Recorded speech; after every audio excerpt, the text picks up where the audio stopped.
Andiamo a registrare questo vlog, vuoi fare il professionista stavolta con gli appunti lì. Il video di oggi è un video che volevo fare già da un po', anzi avevo già in programma di farlo prima ancora di avere la patente. È un video più che altro pensato perché come me passa dallo scooter 50 a un 7,5 a marce. Perché almeno per me la transizione è stata semplice, me l'aspettavo molto diversa, però quando poi sono arrivato a guidare effettivamente la moto mi sono reso conto che le paure che avevo prima erano, non dico immotivate, ma ingigantite. Quindi approfitto di questo pezzo link primaverile, di questo mercoledì, per fare una mia personale top 5 delle cose che mi hanno sorpreso in positivo di guidare la moto. Alcune cose me le aspettavo, però nonostante me le aspettassi mi hanno sorpreso comunque. Come vedete ho anche gli appunti davanti e quindi spero venga una cosa abbastanza fluida / sensata. E l'ordine è casuale, l'ordine è l'ordine con cui mi venivano in mente le cose da dirvi.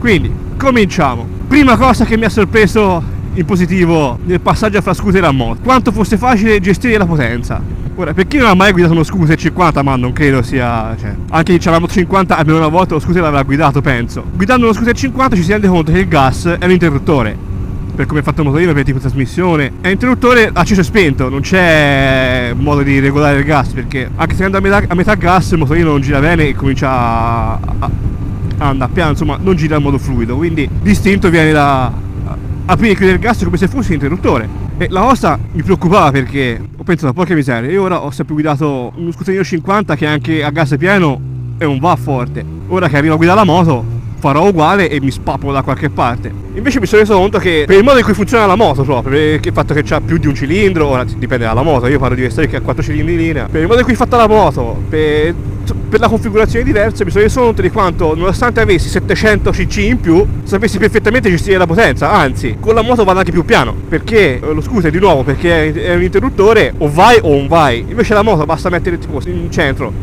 la metto in terza e più di tanto non va. Ovvio, si può andare forte anche in terza, però tipo ho messo ora sono in sesta, faccio 60 al limite via a 70, a filo gas la moto mantiene i giri, mantiene la velocità costante. Invece il motorino questa cosa non si può fare, perché facessi la solita cosa del motorino comincerebbe a fare borbottare e piano piano rallenterebbe fino a fermarsi. Quindi non solo la moto è più facile da gestire, ma aiuta ad andare anche più piano, anche perché c'è questa nuova coscienza del fatto che la moto se dice di andare e va, quindi ci vuole un po' di testa.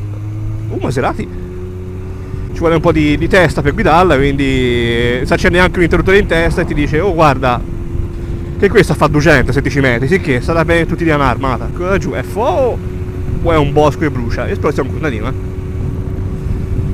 Comunque questo è il primo motivo. La seconda cosa che mi ha sorpreso è stato quanto fosse facile passare da niente cambio a freni al manubrio a cambio manuale con freno al piede, freno alla mano e frizione alla mano sinistra. Un'altra cosa che mi preoccupava quando ho fatto questo passaggio, infatti mi preoccupava appunto la paura di non riuscire a coordinare bene tutti i movimenti, freno al piede, leva, frizione, cambio. Quindi ero un po' timoroso, giustamente, no? Ma io voglio fare questa strada di va. Rotatoria. Perché nello scooter non solo il gas è interruttore, ma tutto è interruttore, perché vedrai, non avendoci, essendo un cambio automatico, non devi pensare a niente. Quindi è tutto un accendere e spengere, diciamolo così. Io mi piace fare questo paragone perché calza a pennello.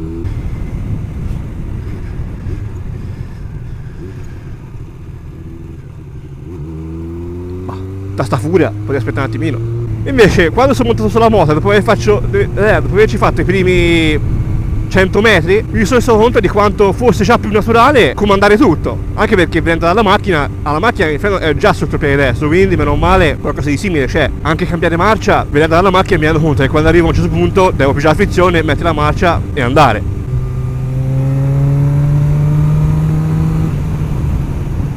Curve.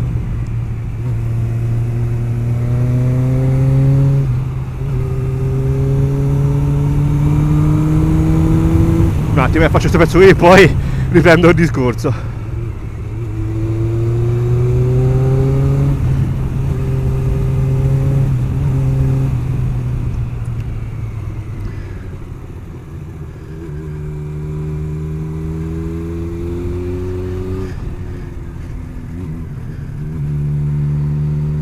Questa l'ho sbagliata, per esempio.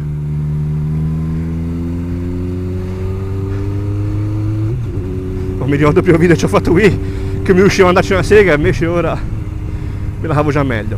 Mi sono anche perso nel discorso. Bella roba te.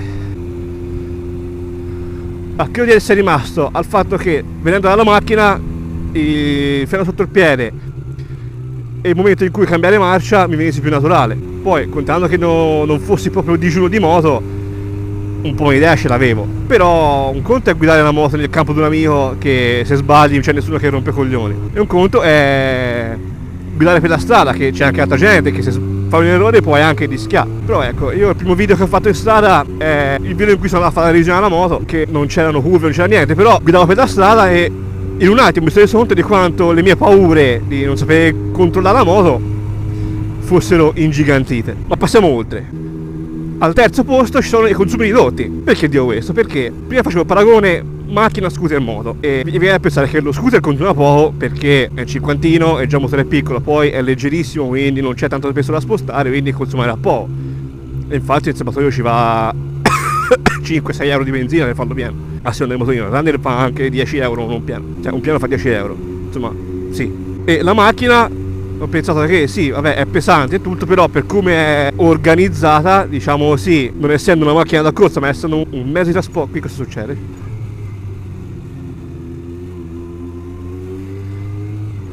Essendo un mezzo per portarti da A e B, sarà diciamo studiata per consumare il meno possibile. Invece la moto, che già gira più forte, è potente, perché questa non so se c'ha 70 cavalli, una cosa del genere, verrebbe da pensare che consuma un botto di più. E invece io sto smettendo di usare la macchina perché la moto consuma, puttana della miseria, cos'era? Un sasso o un muscino? Dicevo, la moto consuma veramente un casino meno. Facendo un esempio, io ora sono all'ultima tacca di serbatoio. Ho fatto il piano sabato scorso, sono andato a fare un giro in moto con un altro ragazzo e si è fatto un bel giro, perché siamo usciti la mattina alle 11:30, siamo tornati a casa, era quasi le 5 del pomeriggio, si è fatto quasi 200 km, mi sembra. Ora di preciso non so, devo guardare su Maps, ma comunque sarà nell'ordine delle centinaia. E ho fatto il pieno e questa è sempre la benzina che ho messo. Cioè, per fare un esempio, se io metto 10 euro riesco ad andare in giro in paese per fare le cose che devo fare, e più riesco a fare quel che girare di piacere come sto facendo ora. Mentre con la macchina i soldi che metti li devi usare per cose che ti servono, perché mi ricordo una sera per andare in discoteca sulla superstrada, quindi strada dritta, in quinta a passo stante, senza curve, senza incroci, senza nulla, 20 euro ce l'ho finiti e era mezz'ora di superstrada. Mentre con questa superstrada proprio fatta per niente, facendo curve, quindi leva gas, metti gas, dai gas, frena, riaccelera, cambia, una sega un'altra, più mettendo i semafori, incroci e tutto, e il traffico, la benzina, ce l'ho ancora per tornare a casa. Fra l'altro io la riserva, questa moto non gliel'ho mai messa, che questa c'ha la riserva manuale, e la riserva io non gliel'ho mai messa, quindi non so nemmeno quando ci va in riserva, perché non mi sono mai spinta per andare a riserva, quindi che bei posti, non c'era mai stato qua su. Quindi sì, la moto consuma molto meno, e unita al fatto che c'è queste giornate qui che sono sempre da solo e quindi la macchina è uno spreco, c'è un risparmio non indifferente. Più contato il fatto che la moto del Vivabo, quindi la benzina si mette in due, c'è anche questa nostra qui, ma questo è un altro discorso. Andiamo al motivo numero 4. Il motivo numero 4 che è la praticità. Ora pensate voi, ma la moto non c'è spazio di carico. È vero, perché dove la metto la roba, questa moto qui? Però io penso a praticità in un altro senso, che prima cosa, se devo andare un attimo in un paese senza comprare nulla, a fare delle omissioni, la moto la metto subito dove mi pare. Metto la macchina, c'è da girare mezz'ora e c'è anche di mettere nel parcheggio a pagamento, quindi è una rottura di coglioni generale. Quindi con la moto, se devo fare una commissione veloce in paese, è un attimo, e la infilo subito e risparmio un botto di tempo per fare anche i cazzi miei.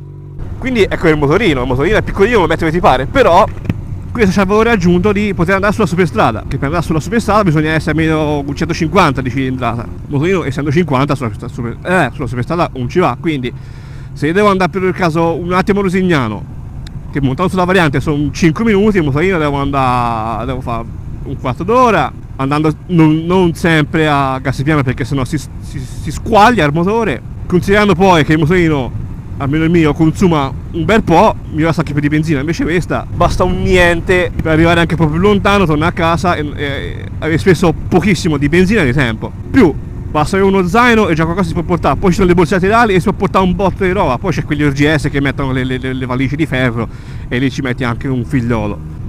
C'ho qualcosa mi dà noia nel casco tutte le volte, ci sarà un insettino, madonna ragazzi, cosa c'è che rompe il cazzo ora? Io infatti una cosa che ho detto alla mia ragazza è che più volentieri io venderei la macchina per tenere la moto, perché lei la macchina ce l'ha, è a metano e quindi consuma una sega, cioè consuma, ma per fare un piano ci metti 10 euro e vai fino a Milano, se è fatta sta cosa, andare con un piano a Milano di metano. Io se fosse me venderei la macchina perché sono sempre a giro da solo, se devo comprare qualcosa di non grande e vado a portarla ce l'ho. La macchina lei ce l'ha, quindi se ci fosse bisogno la macchina lei ce l'ha, però è un'idea che non piace a nessuno, dipende dalla macchina per solo la moto, quindi che ce devo fare? Arrivando all'ultimo motivo, che secondo me è quello, cioè non è secondo me, è uno di quelli che mi aspettavo, ma non mi aspettavo così tanto, e che non ha a che fare strettamente con questa moto, ha a che fare col mondo delle moto, e che è il senso di gruppo. Io ho voluto la moto perché è un continuo crescere di amicizie. Per la strada basta fare così e c'è un amico in più. Se ti fermi a chiacchierare poi trovi quello che rompe coglioni perché c'ha la moto che è diversa dalla tua, che secondo lui è meglio, perché quello ci sono da tutte le parti, i rompecoglioni. Che visuale, madonna ragazzi, mi porta a producer.